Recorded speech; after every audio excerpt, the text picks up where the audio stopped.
Welcome inside the War Room. I'm your host, Andrew Valancourt, and we're back today for episode 59 of the Dynasty War Room podcast. On today's show, we're going to break down my final post-draft 2025 Dynasty rookie rankings. That's right, the NFL draft is complete. It's in the books, and I have my entire rookie rankings ready to go for all of my upcoming rookie drafts. And on today's podcast, we're going to break down my top 25. So we'll get through the first two rounds of a Superflex rankings here, and I'll give you a little bit of a preview into the third round as well. Next week, we'll get into some of those later round players, sleepers, and third and fourth round rookie picks. But today, we're going to focus on those top 24 picks. I know a lot of you have rookie drafts that start up right away this week, so we wanted to get this out as early as possible. So here we are. As always, before we get into the rest of the rankings, make sure you are following this podcast on your platform of choice. We are on everything out there, whether you're a Spotify, Apple, YouTube, Amazon, whatever your platform is, we are there. So go make sure you're following the show. You can leave us a 5-star review. We greatly appreciate that. It really helps the show. And we just thank you for tuning in. Now, if you're interested in discussing fantasy football with us on social media, you can find us on Twitter or X at Dynasty War Room. We have a Facebook page. You can find me on Blue Sky at Andrew V. Court. And go subscribe to our YouTube channel at Dynasty War Room, and you can find us there. So with all that being said, let's move on into the rankings and kick things off. With number one, I have these broken down into tiers as well, so I'll go through the tier list as we proceed. But number one is the obvious player across the board, Ashton Jeanty, running back, Boise State, was drafted with the 6th overall pick by the Vegas Raiders, and 21.3 years old, 5'8", 211 pounds, just an incredible running back, awesome landing spot. Going in the top 10, he's in the first tier all by himself. It's a one-man tier, and he is everything that you're looking for in the 101. He is elusive. He can catch passes. He's going to be a full 3-down running back, and he lands in a system where Pete Carroll loves to run the football. This is a good system for him. They don't have an elite wide receiver to build the offense around. This is going to be Ashton Jeanty, Brock Bowers, and that's going to be the entire offense. There's an upgrade in quarterback there with Geno Smith, certainly a serviceable quarterback, and this offense is going to run through Jeanty, and I'm very excited about it. I don't think this hurts anyone else on that offense. I think it just helps that team in general. Hopefully they'll get some more scoring opportunities this year. That'll, of course, help out guys like Bowers as well. But Ashton Jeanty, the clear 101 in all formats, Superflex, one quarterback, even, the only situation where somebody else might be the 101 would be an IDP league where you play with defensive players. In that case, Travis Hunter, of course, would make sense there. But in all the most common fantasy football league structures, Ashton Jeanty is the 101. At number 2, and kicking off tier number 2, is going to be running back Omarion Hampton, who went with the 22nd overall pick to the Los Angeles Chargers. And he also joins an offense that loves to run the ball. Jim Harbaugh is there, and 22.1 years old, 6 foot, 221 pounds. This is a 3-down running back, a power running back that has good speed as well, and he can do it all. He had a really, really productive final 2 seasons at North Carolina. He's going to come in right away and take over the backfield from Najee Harris. I don't think that fantasy managers need to be worried about Harris. He signed a 1-year deal. It was a cheap contract. It's backup money is what it is. It is somebody that can be a reliable number 2. He can still catch the ball, and I'm sure that at the very beginning of the season, Najee Harris might get a few additional touches, but whether it is week 1 or week 6 or week 12, Omarion Hampton will be fully taking over this backfield at some point in the season. I happen to think it'll be sooner rather than later. And so that is why Hampton, to me, is the clear 2nd overall pick in rookie drafts, simply because first-round running backs, they have a very high hit rate. It's obviously a position of need for almost every dynasty team out there. It's very rare that you find a good dynasty team that is just loaded up on running backs because they're so volatile year to year. The landscape can change a lot more quickly than it can typically with wide receivers and quarterbacks. So the elusive high-level running back here, which regardless of whether you're a rebuilding team or a contender, I think Amari Hampton should have a nice long run as a very productive and high-level fantasy asset. In Tier 2 and checking in at number 3, I have Travis Hunter. So wide receiver and cornerback who was drafted with the second overall pick to the Jacksonville Jaguars in a huge trade-up. And this is a really wild situation for Travis Hunter because everyone in the world thought that he was going to Cleveland. We were starting to discuss on this show, and I'm sure every other show out there was, hey, what is this going to look like with Travis Hunter on the Browns? And then all of a sudden, huge trade. So 21.9 years old, 6 foot, 188 pounds. And the comments from the Jaguars general manager are that Travis Hunter is going to play offense first and defense second. And, he's going to play both ways. And I think the fact that they traded so much to go up and get him indicates that, it confirms that. It confirms that Travis Hunter is going to play both ways. He's going to be a starting wide receiver in this offense next to Brian Thomas Jr., who, while I don't know that Travis Hunter will necessarily eclipse Brian Thomas Jr., at least certainly not right away, I think this is a very high-level wide receiver 2 on that team. And in the NFL, I think that this is something where it could very much turn into a Jamar Chase, T. Higgins type scenario. And on the low end, maybe an A.J. Brown, Devontae Smith type of situation. But I think that shows you that Travis Hunter has a pretty high floor, and he's an elite separator, which is probably the number one trait that I am looking for when it comes to wide receivers coming out as rookies. Can they separate? Can they get open for their quarterback? And Travis Hunter walks into a situation where, Trevor Lawrence is certainly a massive upgrade over whatever he was going to get in Cleveland. And that's a whole nother story that we're going to get to later on. But Cleveland's a mess.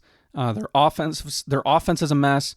Quarterback situation's a problem. And he's not going to have that in Jacksonville.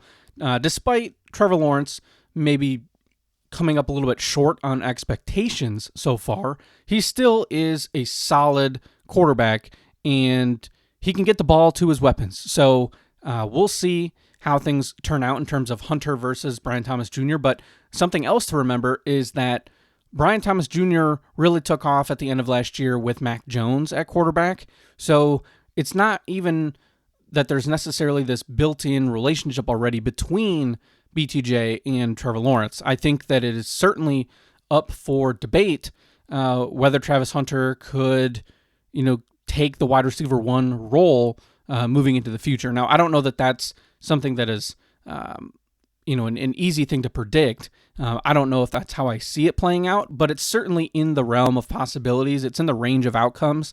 But either way, Travis Hunter is an elite separator. He has great hands.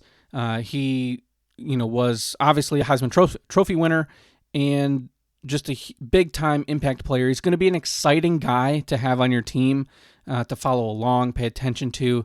He's an elite athlete, and I like the situation. I feel better about it now than I would have had he gone to Cleveland, and he's going to be someone that I target in the top few picks of my rookie drafts, and he's going to be my wide receiver 1 over Tet McMillan, who checks in at number 4. So Tet McMillan, number 4, also in Tier 2. So it's a 3-man tier here with Hampton, Hunter, and McMillan. And Tet McMillan was drafted at the 108 in the NFL draft, going to the Carolina Panthers. And he's 22 years old, 6'4", 219 pounds. Had a very productive career at Arizona, and he goes to a landing spot where it's kind of a mixed bag, but I think it's more positive than negative. So Carolina has Bryce Young. This is obviously a very understandable pick for that team. They've, not been the greatest team at drafting receivers in recent years. a couple of busts, and then last year I think the verdict is still certainly out on Xavier Legette, who may have been a reach at the end of the first round last year. And this is going to be the number one receiver for Bryce Young. He's going to step in right away, take over that top spot. And old man Adam Thielen is still there.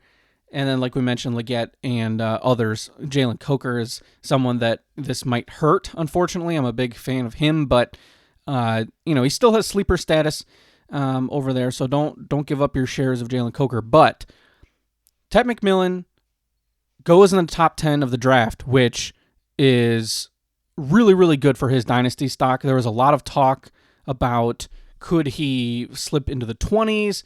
Who is he going to go to Dallas and be the number 2 behind CeeDee Lamb? What's it going to look like for him? And he doesn't have to worry about competition in Carolina. So as long as he can put it all together and not, I think it's going to be up to Ted McMillan to whether or not he succeeds. He's going to get the opportunity. He just has to put in the work, and everything should line up for him. I think some of it will come down to Bryce Young as well, but excuse me. Should be a very nice pairing there. And if Bryce Young is going to work, Tyrone McMillan is the guy that is going to help him get over the hump and solidify himself as a true starting NFL quarterback. So Ted McMillan comes in at number 4 and rounds out tier number 2. Checking in at number 5 and kicking off tier number 3 is going to be my first quarterback, Cam Ward, who went 101. First overall pick to the Tennessee Titans, and he is 22.9 years old. He is 6'1.5", 219 pounds, and the obvious number 1 pick. He, was locked into that pick, I think, for weeks and weeks, and everyone kind of figured that out pretty early on in the process. So Cam Ward, I do like his mobility. There is some kind of Caleb Williams light to his game, where he does extend plays. He's a bit of an improviser, but he also looks to make the pass. He doesn't necessarily look to run all the time. He's looking downfield, trying to make a big play. He does a good job at avoiding sacks. He's got a lot of experience, playing 5 years in college, a couple transfers there. So he improved every single year and had a really good final season at Miami. So I think the fit is there. Obviously, Calvin Ridley will be his top receiver. Got a couple veteran running backs. They beefed up the O-line a bit. And they're a team that's in a full rebuild. So I don't know that you're going to get crazy rookie numbers from Cam Ward. I don't think this is going to be like a Jaden Daniels type scenario. I think you're looking at more of a, solid, but, an average rookie season out of Cam Ward where he can then take a big leap in year 2. That's kind of what I'm expecting for Cam Ward. But I like the potential. I think at the 5th pick in a Superflex draft, that is a great spot to take Cam Ward. And I would understand if you took him sooner. If you were a really quarterback-desperate team, there are not any other quarterbacks in this draft that I'm all that excited about. And certainly not anyone that you're considering in the top 5 of a rookie draft. So, if you're a team that really struggled, you don't have any quarterbacks on your roster, you only have one, you maybe had some of those older players that are, about to retire or fading off into the distance, like an Aaron Rodgers or a Kirk Cousins or a Russell Wilson, somebody like that. Cam Ward makes a lot of sense because there simply is not another opportunity in this draft to snag someone that's going to help you right away at quarterback. There just isn't. Jackson Dart, it's probably going to be a year until he takes over. And outside of that, you're looking at, pretty far down the board. So Tyler Shuck, the whole Shedeur Sanders, Dylan Gabriel situation in Cleveland. So Cam Ward, the clear number 1 quarterback, checking in at number 5 in my rankings. Also in tier 3 and coming in at number 6 is running back TreVeyon Henderson out of Ohio State. He went with the 6th pick in the 2nd round to the New England Patriots. And he's 22 and a half years old, 5'10", 202 pounds. And this is more of the lightning to the Thunder and Lightning combo from Ohio State. And he's the better pass catcher. He's the quicker player, although Quinshon Judkins has some good speed in his own right. But TreVeyon Henderson is going to fit in well with New England. He is immediately going to take over that backfield, in my opinion. I think he's going to kick Ramondre Stevenson to the curb there. And again, I think it might take a little bit longer than it might compared to the Chargers with Hampton and Najee Harris. But TreVeyon Henderson is a better running back than Ramondre Stevenson, and I don't think that takeover is going to take all that long to happen. He's immediately going to be the third down, 2-minute drill, pass protecting running back. He's the better pass catcher, and I think he's got better burst. He doesn't have the fumbling issues that Stevenson has. So this is an offensive situation where the Patriots are trying to make a jump. They got Drake May in year 2.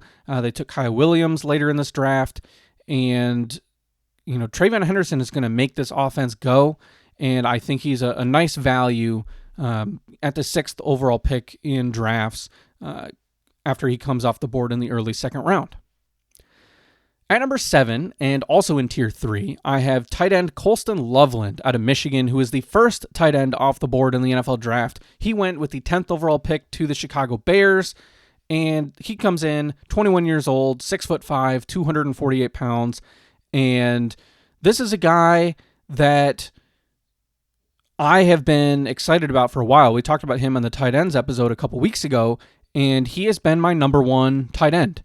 Pre-draft, he was number 1 ahead of Tyler Warren. Post-draft, he remains ahead of Tyler Warren, and the NFL agreed. So that was cool to see from my perspective that, hey, there are some NFL teams out there that saw it the same way that I did, and unfortunately, that means that I'm not going to get a nice discount on Colston Loveland like I was hoping. He was someone that I was targeting in late first rounds. Now I think he's going to move into the 7, 8, 9 range of drafts, and he's going to be out of your reach if you were a team picking in those back 3 spots of the first round. So Loveland goes to the Bears, where it's a very crowded offense, a whole lot of weapons, and that was made even worse by the team going out and drafting Luther Burden in the second round. But a lot of mouths to feed, and so that's kind of the big concern with going to the Bears. But at the same time, this was a tight end going in the top 10 of the NFL draft to a team that should be a pass-happy offense. They're going to play a lot of high-powered offenses in division. I would expect a lot of high-scoring games between the Bears and the Lions and the Vikings and the Packers. So it's a situation that I am eager to buy into.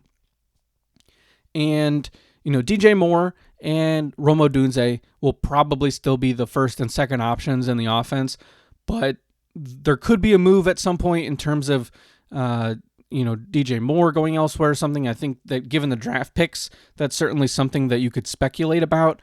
But either way, Loveland is going to have a role. I think he's going to fit that Sam Laporta role that Ben Johnson had with Detroit, and that's what he's used to over there. So Colston Loveland walks into a really nice situation. He's a good route runner. He gets open, really nice separator, which again, we talked about as something I like with receivers. And that's something that I, of course, will notice with the tight end. And I saw somebody on Twitter in the last week or two say something about how Colston Loveland might be what, everyone was hoping Dalton Kincaid could be. And I think that could make a lot of sense. I think that Loveland is a better prospect. He's much younger than Dalton Kincaid was. But I think he can be that true kind of power slot tight end that can go out wide and act as more of a receiver in addition to playing inline. I don't think he's a bad inline tight end either. So he can do a bit of everything. So I do like the versatility, and I do like the situation being paired up with Caleb Williams. So Colston Loveland comes in at number 7 in tier 3.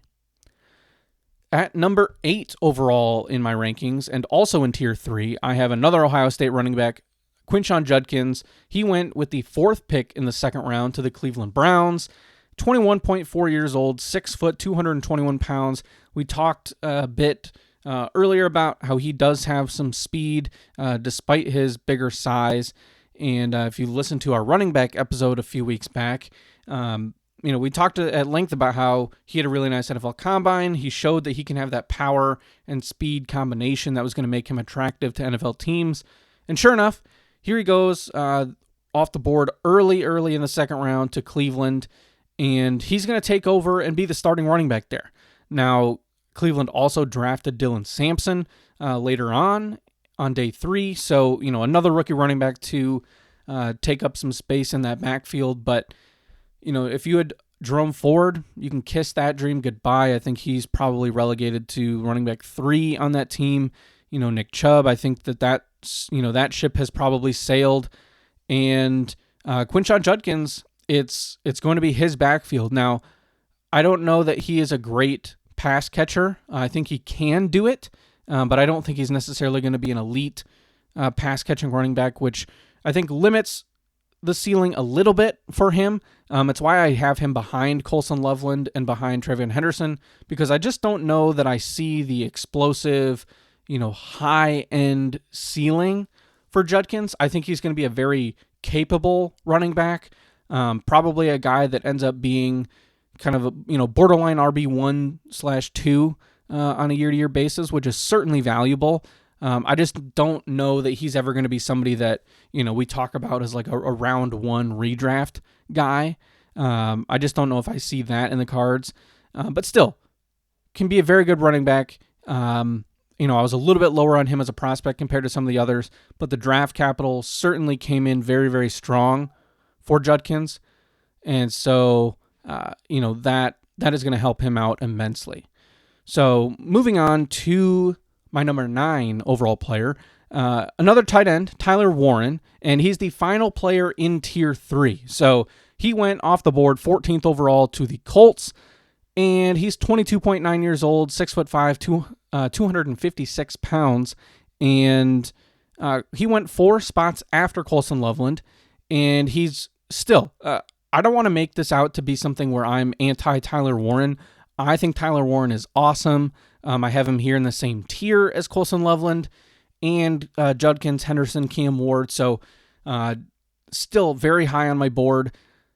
The Colts are not the best landing spot for a tight end. I think everyone kind of recognizes that the quarterback situation there being so unsettled, and Anthony Richardson is probably going to get the first crack there, and he's not exactly someone that completes a lot of passes is the easy way to look at it. He's not a volume guy. He's going to throw the ball deep, and he's going to run around, and he's going to score a bunch of fantasy points, but is he a good enough quarterback to sustain multiple wide receivers or a high-level tight end? I'm not sure. So there is a big question mark there. However, we don't know that the Anthony Richardson experience is going to last very long. He is someone that could easily lose that job in just a few games. And regardless of whether it's him or Daniel Jones, there's probably going to be a new quarterback in Indianapolis next season. So it might be something where we don't have to wait out all that long for a different quarterback to take over for the Colts. But even still, we saw last year Brock Bowers went to a terrible offensive system, with no quarterback, and he was the number 1 overall tight end. Now, Brock Bowers was a better prospect than Tyler Warren and Colson Loveland, and that certainly plays into it. But I think it goes to show that I don't necessarily want to overreact to the landing spot. Now, does it knock him back a spot or 2? Sure. If he had gone to the Jets, or if he had gone to the Chargers, if they had moved up, or another team in that 10 to 20 range that had a tight end need, that had a little bit more of an answer at quarterback, would he probably be number 8 instead of number 9? Yeah, probably. But again, I'm not going to drop him that far just because he goes to the Colts. Still has a very high ceiling, a very good tight end prospect, as a physical guy, had an insane season last year with Penn State. So I still really do like the ceiling for him. And, of course, these rankings are based on tight end premium leagues. I should make that clear. That's the format that I play in, is Superflex tight end premium.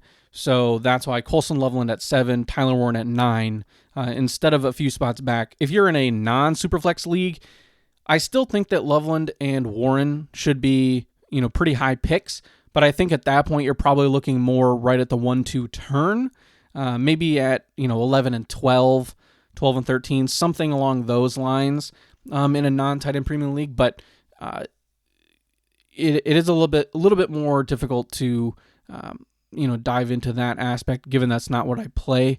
So we're focusing again here, tight end premium. Now, kicking off tier number 4 and moving on to the number 10 player in my rankings, wide receiver Emeka Egbuka from Ohio State. He went with the 19th overall pick to the Tampa Bay Buccaneers, and he's 22 and a half years old, 6'1", 202 pounds. And this is another player where, the landing spot is not awesome. He is going to be buried as a rookie. I mean, there's Mike Evans and Chris Godwin are going to be the number 1 and number 2 receivers on this team. We saw Jalen McMillan break out at the end of last season. I think this hurts his future. But to me, this is simply Tampa Bay took the player that they believed was the best on the board, and they're planning for the future because Egbuka is a very solid, kind of high floor player. I think he does, a lot of things well that Chris Godwin also does well. So, it's injury backup in terms of if Godwin is not fully healthy or he has any sort of setback. Mike Evans is entering the last year of his contract. He's in his 30s. You don't know how much longer he's going to play. So it could be something where Egbuka is kind of the wide receiver in waiting for either one of those guys should something happen. Chris Godwin just signed a 3-year extension, so he's going to be there a while, but certainly capable of being on the field at the same time between Egbuka and Godwin, and McMillan, of course, is going to be around, but this certainly hurts his upside as being the potential replacement for either one of those guys. So that's a bit of a bummer. But still, Emeka Egbuka, I'm going to take the talent of the player and the fact that he got really good draft capital going in the top 20, and I'm not going to push him down below some second-round players and other guys that I don't think are as talented just because he goes to a team where he might have to wait a year before he makes a true fantasy impact. I'm going to take the talent and try to focus less on the landing spot because I think that can get some people in trouble. And we've seen it, year after year where we focus too much on landing spot and not enough on the talent and the draft capital. And so Emeka Egbuka checks in at number 10 and is still someone that I definitely like. And he's the top player in my 4th tier. Now, speaking on tiers, so tier 4 here is a bit bigger than my previous tier. In fact, I think, I don't have as many tiers this year. I've gone through, I have my top 50 overall rankings, and I don't have anywhere near as many tiers as I did have last year. Right now I have 8 tiers. So the 3rd and 4th rounds make up almost, tier 7 is almost the entire 3rd round. Tier 8 is like almost the entire 4th round. So I think there's a lot more bunching, I guess could be the way you phrase it. I just don't think there's a ton of separation between some of the later round prospects. So my top 6 tiers are almost entirely here in my top 2 rounds. So tier 4 is the biggest of these tiers. Tier 6 is a decent tier as well, whereas 1, 2, and 5 are quite small. But this tier 4 to me is going to be one of my favorite spots to draft in rookie drafts. Picks 10 through 17 are all tier 4, and I think you're going to end up getting some really good values, some really good players, and that starts at pick 10 with Emeka Egbuka, who we just talked about. And then moving into pick number 11, also in tier 4, is another running back. So Caleb Johnson is my number 11 player, and he went with the 19th pick in the 3rd round to the Pittsburgh Steelers. And it's a great landing spot. He's 21.7 years old, 6'1", 224 pounds. And Caleb Johnson is a player that I really liked in the pre-draft process. I was a little bit bummed that he did not go in the second round, but still, third round, goes to a team that needed a running back. He is going to be the 1A in that backfield, and he's going to be the grinder. He's going to take over the Najee Harris role, which we've seen can be very productive for fantasy. So do I necessarily think that in year one, Caleb Johnson is going to be, a top 10 dynasty running back? No. But I think in year two, he could entirely take over this backfield. Jaylen Warren has 1 year left on his contract. And I believe in the talent of Caleb Johnson. He's a powerful runner. He's a big-bodied back. He doesn't necessarily have the quickest first step. His 10-yard split was slow, but he has very good acceleration past that. So once he can get through the line, he can make guys miss. He can break away in the open field. So it's kind of like a good analogy for Caleb Johnson would kind of be like a locomotive or like a big train. He's somebody that is going to take a second to get going, but once he's full speed and he's hitting the hole at his full speed, he's going to be very difficult to bring down, very difficult to catch up to, especially given his size. So I'm a fan of the fit, and he sneaks into the first round here at number 11. Rounding out my top 12 and my final pick of the first round in rookie drafts, also in tier 4, is running back RJ Harvey out of UCF. So this was one of the more surprising picks of day 2, whereas RJ Harvey went 28th in the second round to the Denver Broncos, who have a huge need at starting running back. He's 24.2 years old, so that's the huge negative. 5'8", 205 pounds, so a little bit undersized, but nothing I think to be concerned about. And RJ Harvey was a really unique prospect because the numbers are great. I mean, he had very good stats. The production profile was awesome. And everywhere I looked, it was people going, hey, this guy has good film. This guy's a good prospect. But the age is just a huge factor here. I mean, being 24 years old, compared to some of these other guys, you look at him directly to Caleb Johnson, Caleb Johnson versus RJ Harvey is probably going to be a decision that a lot of people have to make, picking around this 1-2 turn area. And there's a 3-year gap, almost, about 2.5 to 3 year gap between Caleb Johnson and RJ Harvey. 21.7 years old for Caleb Johnson and 24.2 for RJ Harvey. So that's a big deal for fantasy. I mean, especially for Dynasty, where RJ Harvey is going to be a one contract, running back, essentially. This is not going to be a guy that's going to play 10 years at a high level or 7 years at a high level. He's going to play his 4 years on his rookie contract, and then hopefully he can get a second one that can get him to age, 29, 30, 31. But it's not as much of a given. It's kind of similar to the Blake Corum situation last year, and RJ, some of these last year in particular, there were a lot of old running backs. So Ray Davis was another guy that was 24, and it's kind of like, okay, if they hit, they might have some good immediate value, but I couldn't rank Harvey higher despite all the positives because of the age. I don't know that he is necessarily an elite athlete, but I think he's a good athlete. He lands in an awesome situation. He's going to be the starter in Denver, and Sean Payton knows how to feed running backs for fantasy. So I still do have him jumping all the way up into the first round at number 12. RJ Harvey was a player that was in his own tier in my running back rankings, but this is a massive rise for him. He was probably someone that I was going to be interested in taking in the third round of rookie drafts, that now all of a sudden is going to be going at the 1-2 turn and is in an awesome situation. I mean, there's nothing to dislike about going to Denver in the second round. It's one of the best landing spots in the draft, regardless of player. So RJ Harvey, somebody that I am excited about.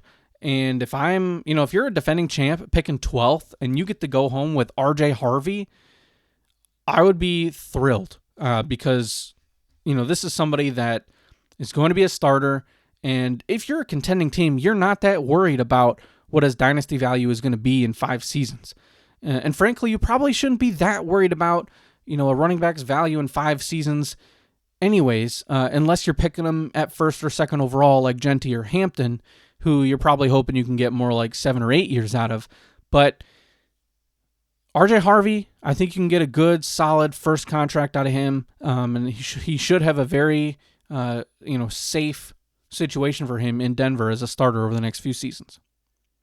At number 13, another pre-draft favorite that, went kind of about where we all expected, I think, in the draft, but the team was kind of a funny fit. So Luther Burden is my number 13 player, also in Tier 4. He went with the 7th pick in the second round to the Chicago Bears. He's 21.3 years old, 6 foot, 206 pounds, and I really like the player. This was someone that I had in my very first set of rankings about 2 months ago, was kind of in that 6 or 7 range for me.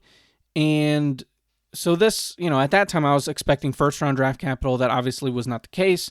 Started to trend that way kind of throughout the process, that he was looking more like an early second. And I was probably hoping that he would end up with Tennessee or New England or even Cleveland, but that's not the case. He goes to Chicago, where he's going to have to compete with first-round pick Colson Loveland. He's going to have to compete with DJ Moore, Rome Odunze. So it's a lot of mouths to feed, which we talked about when we discussed Colson Loveland. But I do love the talent of Luther Burden. I think he had one of the most impressive seasons out of anyone in this class during his sophomore year at Missouri. And he did have a bit of a fall-off his junior season, which I think is what, of course, hurt his draft stock. Some concerns about not necessarily giving it his all on all the routes and, that sort of thing. So mentally, he's going to have to hold up his end of the bargain here and, put his full, effort into everything here, because, you never want a prospect where the effort is getting questioned. And that, I think, might have hurt him in the draft process. But very talented player. He's someone that is both good on manufactured touches, but also can get down the field. And he goes to an offensive coach in Ben Johnson that I think knows how to get slot receivers the ball. Obviously, we've seen what Amon-Ra St. Brown can do. So Luther Burden could be kind of the hand-selected guy to fill that spot in the offense, which would be great for everyone. I think the assumption has been it would be DJ Moore, but who knows? And Luther Burden could be somebody that maybe takes some time to work his way into the offense. Maybe he's more of a year 2 breakout guy, but I want to discuss his size and then the whole manufactured touches thing. And I think a lot of people assume that means he's some smaller receiver that's going to be like a Malachi Corley or, someone that carries Tony, like someone that needs these behind the line of scrimmage screens, that sort of thing. And he's got to rely on his quickness to get around. I don't think that's entirely true here with Luther Burden. He's got good size. I mean, he's 6 foot 206. That is good wide receiver size. That's, a build that you would like to see out of a receiver. And I'm excited about the talent. I'm a little bit bummed about the landing spot. But like we talked about with Emeka Egbuka, I'm not going to just totally knock him down my board because of the landing spot. I'm going to go talent first over landing spot and keep Luther Burden at 13. At number 14, this is where things start to get very, very difficult, I think, for me in these rankings, because you have a couple receivers and another quarterback that all are worthy of consideration, but I do have to put them in an order, and I'm going to go with Trey Harris at number 14. So still in Tier 4, picked 23rd in the second round by the LA Chargers, 23.1 years old, 6'2", 205 pounds, and Trey Harris goes to an awesome landing spot. He's going to be the clear number 2 in that offense behind Ladd McConkey. I think he fits in very well as a bigger-bodied receiver. And Trey Harris, his numbers in terms of yard per route run against man coverage were insane. I think it was over 5, which is basically unheard of. Really good against zone as well, but he's awesome against press, great against man coverage, and he should really thrive with the Chargers. I think that, ending up with Justin Herbert is a great situation. The two negatives with Trey Harris are, one, I don't think he has a great route tree. This is someone that, he ran kind of the same 3 or 4 routes all the time in college. This is not someone that he's not a creative player. He's not someone that has, a big bag of routes that he can go to. So he's definitely going to need to develop more in the NFL if he wants to hit a ceiling in terms of fantasy. And obviously he's an older player too at 23. He had some injury issues in college, a bit of a later breakout, but granted his numbers were insane in the SEC. So if he can stay healthy, then I think he has a really high ceiling. And that's Trey Harris. He's ranked ahead of a couple of the other players in this tier because I think his ceiling is the highest. However, I want to acknowledge that Trey Harris probably also has the lowest floor of a lot of the players in this tier, because if he can't figure out how to run other routes, or he has the injury bug again, his value will tank. So this is a very good landing spot. I really liked the player pre-draft. I actually had him as my number 5 receiver. So this is not something where I am arbitrarily bumping him above guys like Matthew Golden or Jaden Higgins or anyone else. I had Trey Harris above those guys pre-draft, and I like the landing spot a lot. So I'm going to keep Trey Harris ahead of Matthew Golden. But buyer beware. This is a boom bust type of pick. I do think the floor is a little bit higher now because of the landing spot, but I think the talent is there as well, which is why I'm keeping Trey Harris in that slot at number 14. Matthew Golden, however, does check in at number 15 in these rankings, also in Tier 4. Came off the board in the first round, pick number 23 overall to the Green Bay Packers. He's 21.7 years old, 5'11", 191 pounds, so he's a bit undersized. And Matthew Golden, though, going to Green Bay in the first round is probably about the best landing spot that you could have asked for Matthew Golden. And if you're a player picking in this 1-2 turn area, I won't blame you one bit for taking the shot on a fast, athletic receiver that was an early declare and has a clear path to be the number 1 receiver on that team. Now, my concerns with Matthew Golden are kind of the same that have been there since the pre-draft. I worry about his lack of production in college. He broke out really late at Texas, where he finally came on strong at the end of the season. I don't think he plays at 4.29 speed, so I know he ran the fast 40 time, but I don't think he plays at that level of speed. I think he's kind of more of a 4.4 type of actual on-the-field kind of guy, which is still great, but it's not the blazing time that I think people are in love with.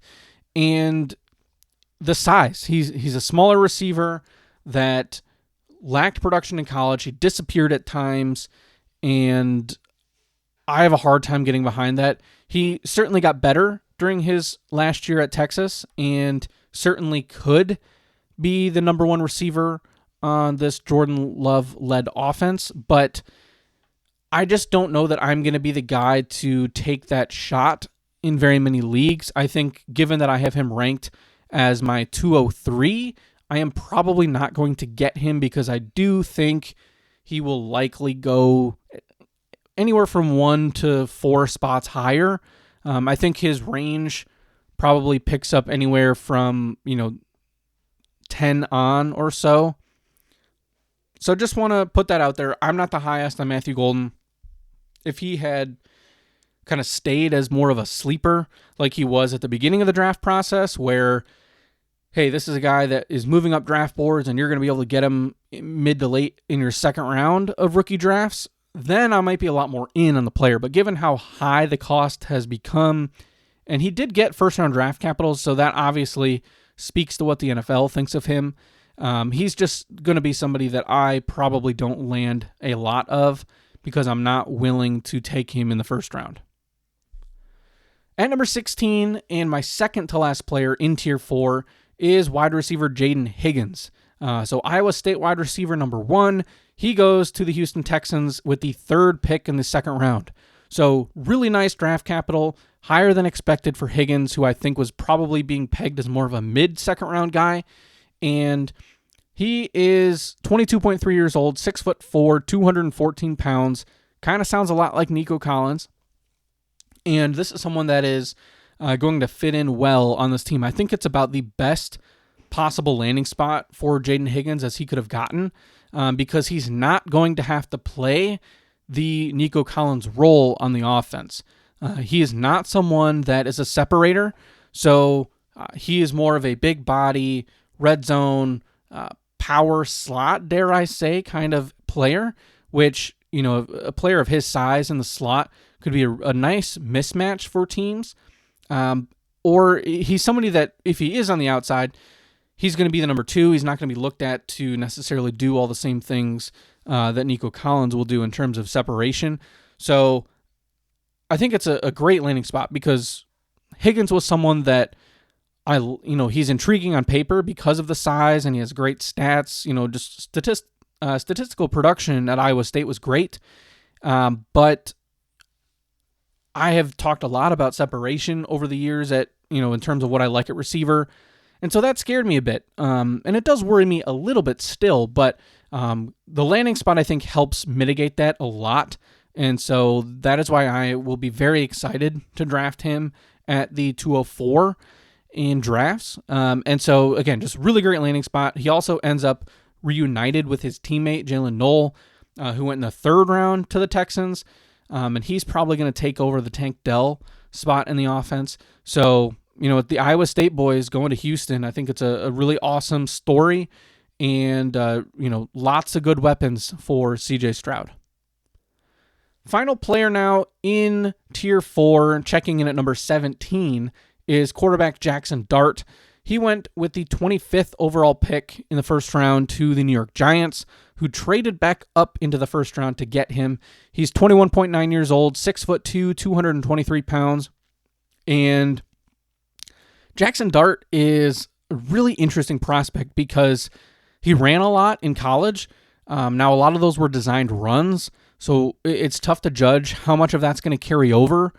He's obviously going to have to wait a season before taking over as the starter. This is going to be Russell Wilson for a season. And then even if Russell Wilson doesn't have it, I would imagine it's still going to be Jameis Winston that has the backup duties. So it's a redshirt year for Jackson Dart, which is probably what he needs. He didn't really read a defense in college. The Ole Miss offense just is not necessarily built to help out quarterbacks in the NFL. It's a good college system, but it's not the type of offense that really prepares a guy for reading NFL defenses. So that redshirt season should help him a lot.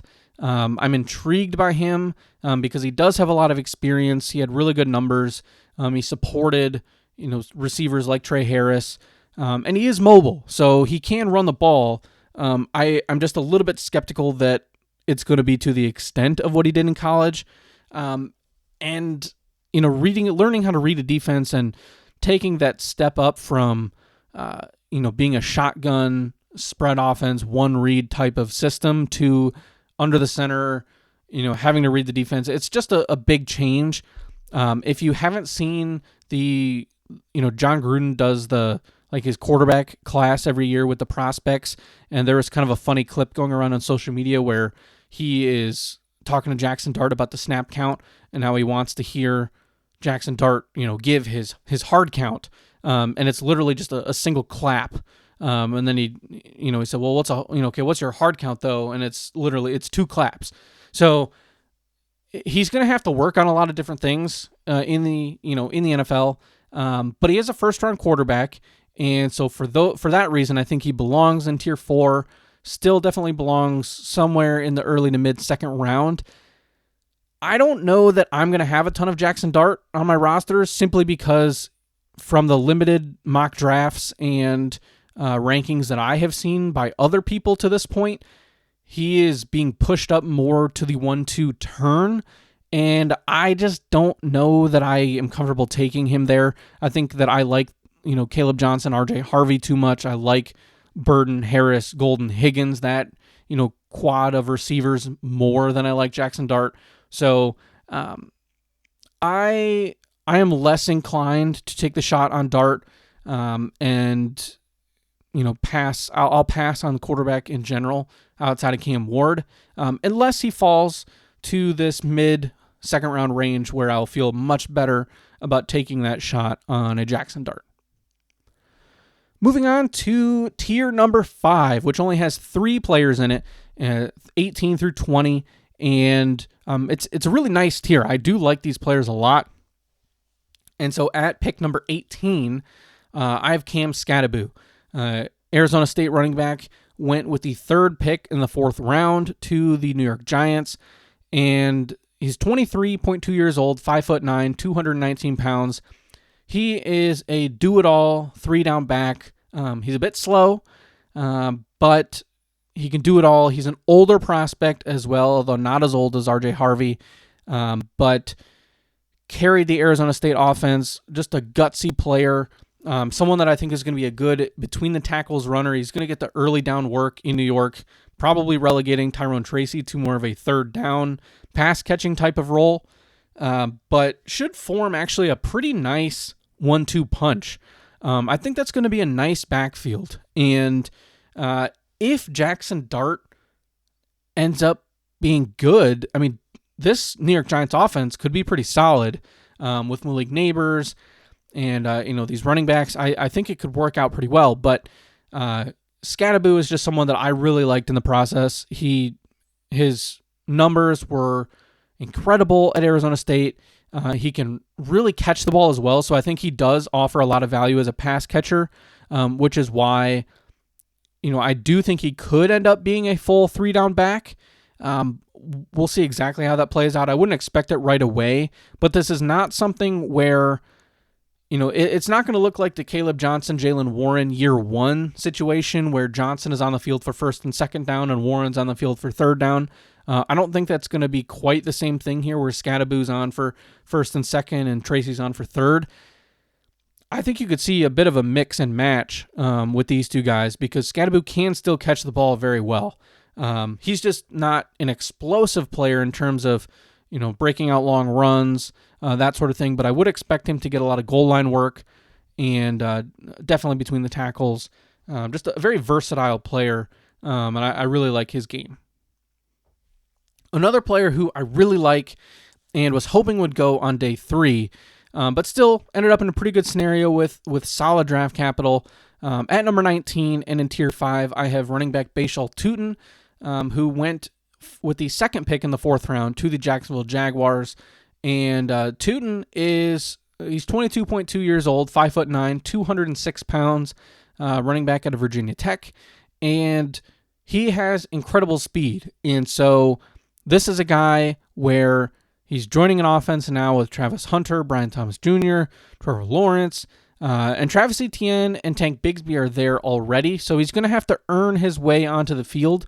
But I think that Tutin is somebody that could very well take over one, if not both, of the Etienne Bigsby roles this year in the offense. So I think that Travis Etienne is probably at bigger risk of entirely losing his spot because I think from a skill set perspective, Tutin is very fast. He's a good pass catcher, so he can do a lot of those same things. And frankly, I think he's probably a better running back than both of those guys at this point.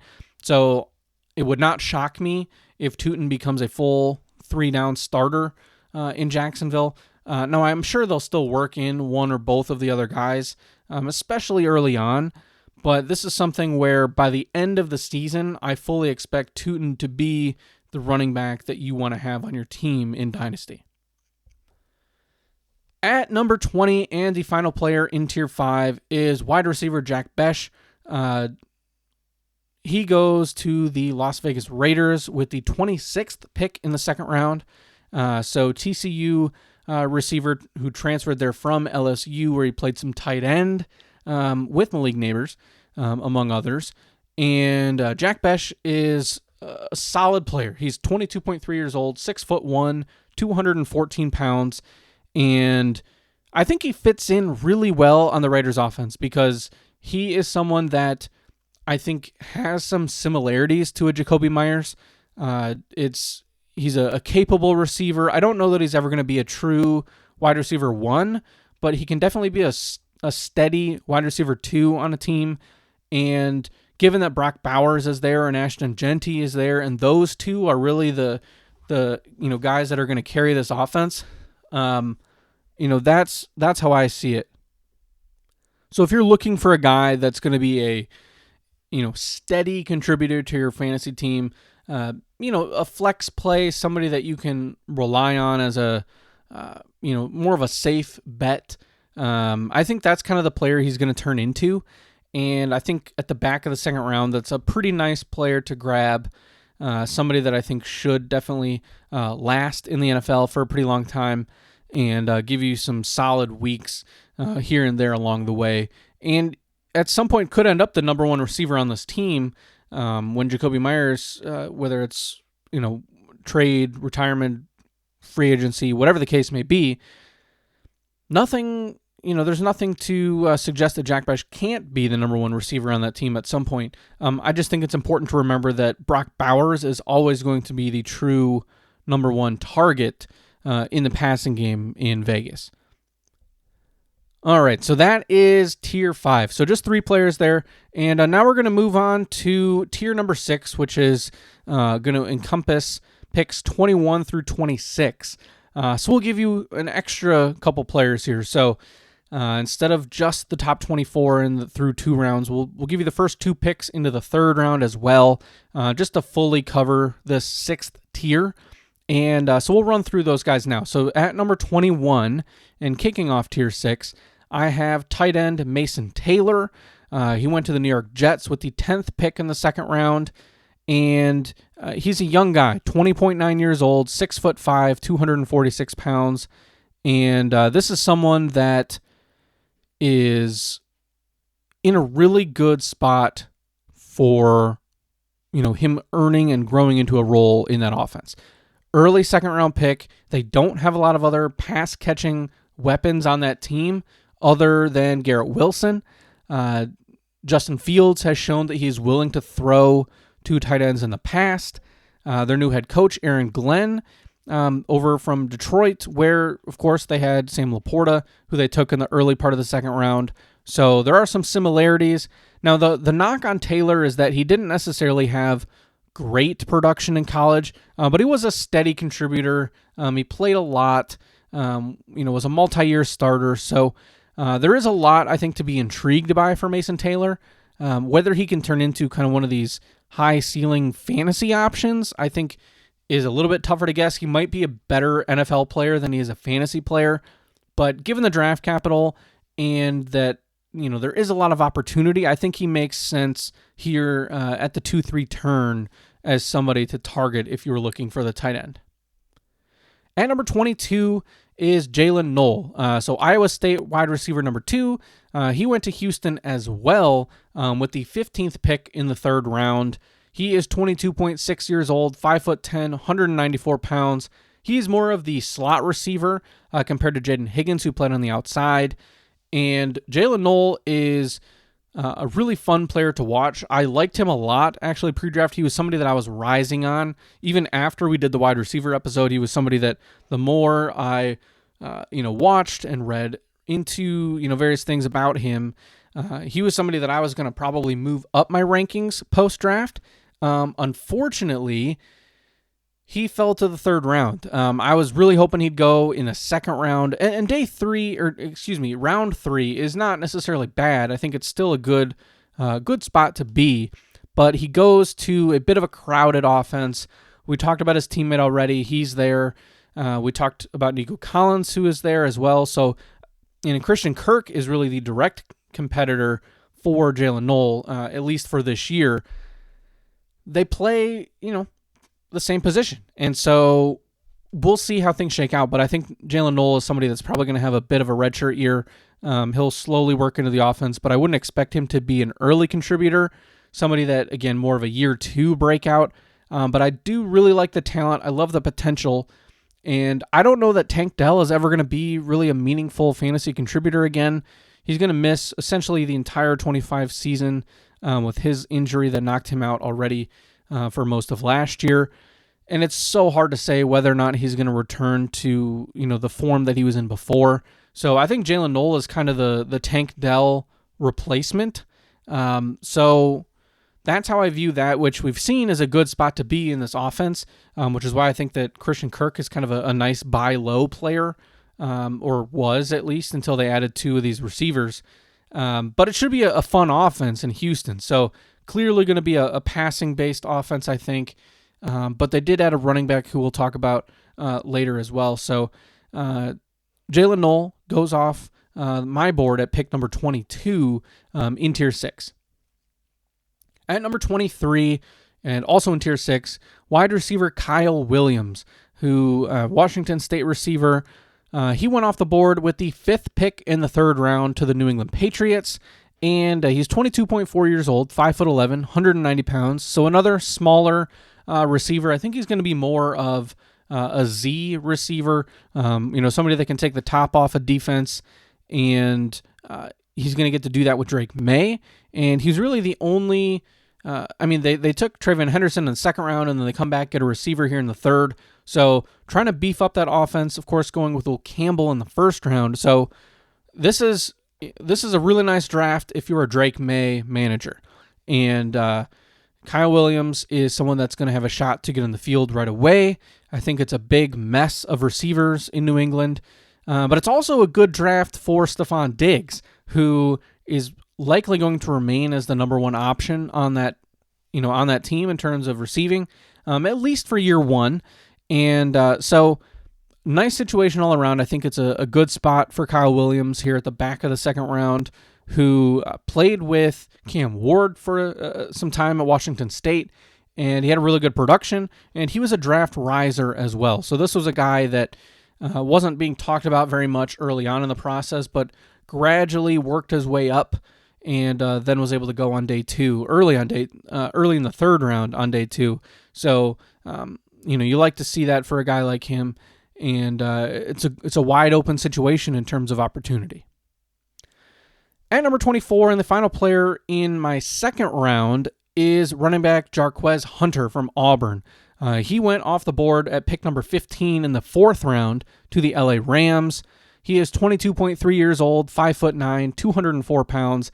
And Jarquez Hunter is somebody that I really like as a sleeper. I don't know if this is going to be above consensus on him, but I think right here at the back of the 2nd at the 2-3 turn is a really nice spot to take a shot on him. And depending on what the coaching staff says in the coming weeks about him, there's a possibility I could bump him up a spot or 2 to 22 or 23. But really productive player, a lot of experience in college. He's an explosive athlete. He can catch the ball. Frankly, there's the only knock on him is really his size. He's a little bit undersized, but still, it's not something that we haven't seen be successful. At 5'9", 204, he's very similar to Bashal Tutin, similar to R.J. Harvey. I mean, there are other running backs that are going to have similar size and have a good shot to be successful in the NFL. So, Jarquez Hunter, a nice sleeper target for me that I, thought got a good landing spot. The Rams are a team that Kyren Williams is, of course, the starter. And then they took Blake Corum last year. But Jarquez Hunter, I think, is someone that probably spells big trouble for Blake Corum. I think that he's going to definitely take over that number 2 spot in the backfield. And it could be something where, depending on how the season plays out for the Rams, this could be more of a committee by year's end and could turn into a situation where, Hunter has some high upside for year 2, depending on what the team does with Kyren Williams. So I'm intrigued. I like the landing spot. Solid draft capital. I think there were some, thoughts of, is he more of a round 5 guy, something like that. But he gets the round 4 draft capital. So I am in on Jarquez Hunter. Now, here we are entering the 3rd round of rookie drafts, and my final 2 players in Tier 6. At number 25 is quarterback Tyler Shuck, who went with the 8th overall pick in the second round to the New Orleans Saints. 25.5 years old, 6'5", 219 pounds. And this was a strange pick for the Saints in a way. Not necessarily strange for the position because, I think we all recognize that Derek Carr doesn't have it anymore, and there's also the injury concern. It sounds like he's going to miss most of the 25 season, depending on this injury and whether or not he needs surgery and all these things. And Tyler Shough is going to have an opportunity to be the day one starter with the Saints. Now, he's old. 25 and a half years old is insane for a rookie. I think he's the last player that will ever be drafted that was born in the 1990s. So that's crazy. That should make you feel old. And he was a solid quarterback in college. I mean, he played a lot of years, transferred a few times, played in a pro-style system at Louisville. So that's nice for his being pro-ready. And it's a bad offense in New Orleans. I mean, there's still a couple nice pieces between Kamara and Chris Olave and whatnot, but to me, this is something where if you're at the 301 in a rookie draft, if you are able to draft a starting quarterback, someone that's going to have the opportunity that if he plays well, all of a sudden he solves this franchise's entire list of problems if he's good. Now, I don't know that he's going to be good. If I thought he was going to be a good player, I'd probably have him higher on these rankings. So I'm not really a true believer, but at the same time, I have to recognize that he's going to have an opportunity.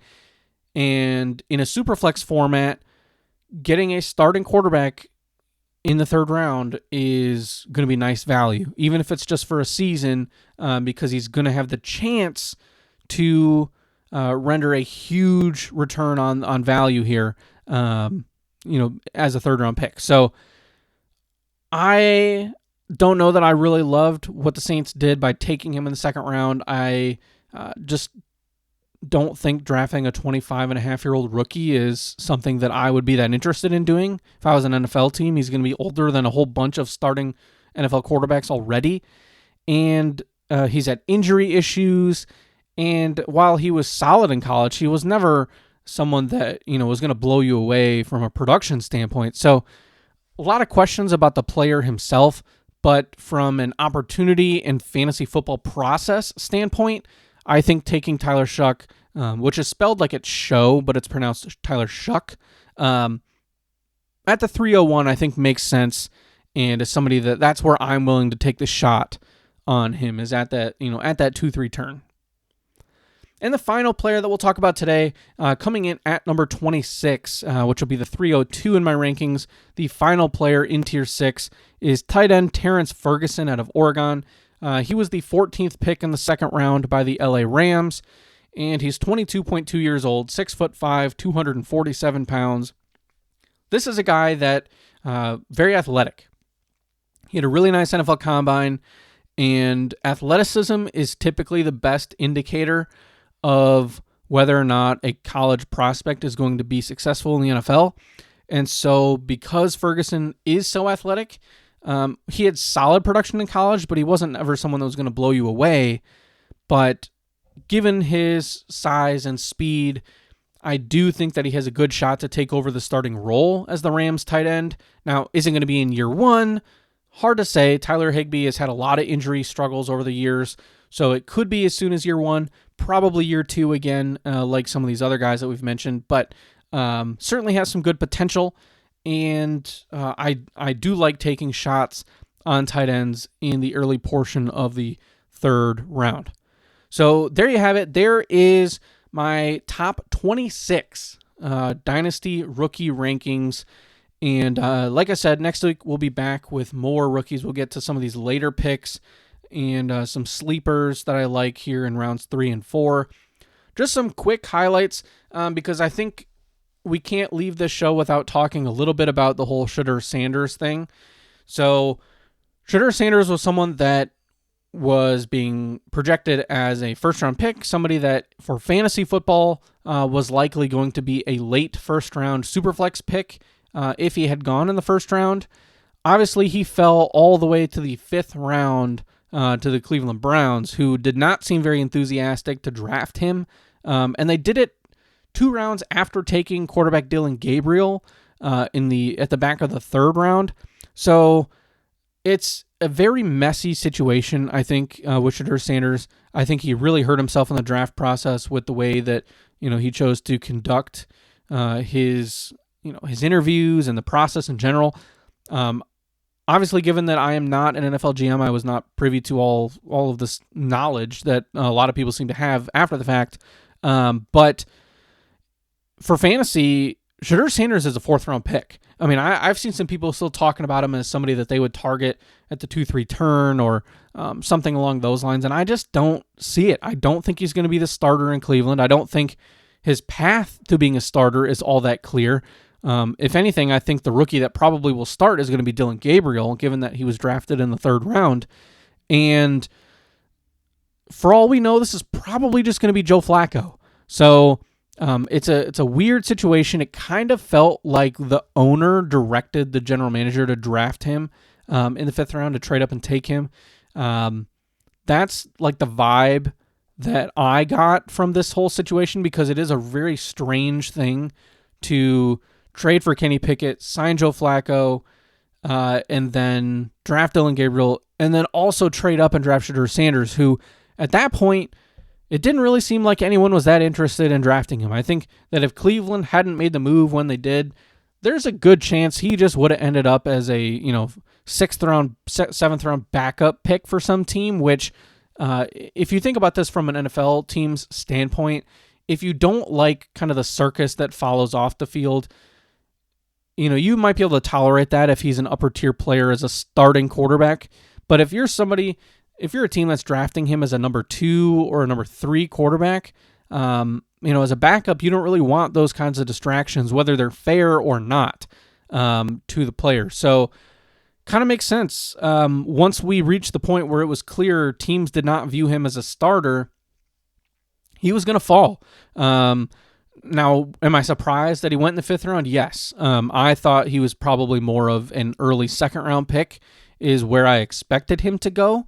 But given how things played out, I think it was, it's obviously was in the range of outcomes. And I don't think it should be made as big of a deal as it's become, because I think it's just, look, Sanders was a below average quarterback prospect, not very athletic. Accurate quarterback for sure, but not great arm strength. He's somebody that could not avoid sacks, and we've seen that be a big killer to young quarterbacks in the NFL. So he's somebody that is probably going to have to sit, and he'll have the opportunity to start and seize that job, which is why I think he's still worth a 4th round pick. But it's a lot different than the Tyler Shuck scenario, where we've already basically heard from the team and Derek Carr that, hey, the starter is going to be out for the season. It's just a matter of kind of when, not if, that news is announced officially. Whereas in Cleveland, it's a mess. So I wanted to touch on that a little bit, because if you're listening and you're going, oh, well, where's Shedeur Sanders? Well, sorry, I don't put 5th round quarterbacks in the top 24 of a superflex rankings. I can't do it. I didn't have Sam Howell ranked very high when when he fell in the draft a few years back. I just don't think it's a good bet to make unless you're talking in the 4th round. So I would rather take my shot on a wide receiver or another running back, and that's what I plan to do this year, and let somebody else have to deal with the ups and downs of the Browns quarterback situation. So that's the quick hitter on there. In fact, I have Jalen Milroe actually as he's the top player. Here's a spoiler: Jalen Milroe is player number 27 for me at the top of tier 7. So I think he represents a better value, better fantasy opportunity at some point down the line than Shedeur Sanders. And that's obviously a change from pre-draft, because I really don't think that Jalen Milroe can throw the ball. However, he does end up in a good situation with Seattle where he can wait a year or 2 or 3 behind Sam Darnold. I'm not really a Sam Darnold believer either, So that's why I think it could end up being as soon as year 2 for Jalen Milroe. But a lot of tier 3 is going to be running backs. So we had a lot of, round 4, 5, 6. We even have a couple round 7 running backs that make it into the back half of my rankings. So rounds 3 and 4 is going to be sort of take your dart throw at a running back and hope he hits, because it was a deep class.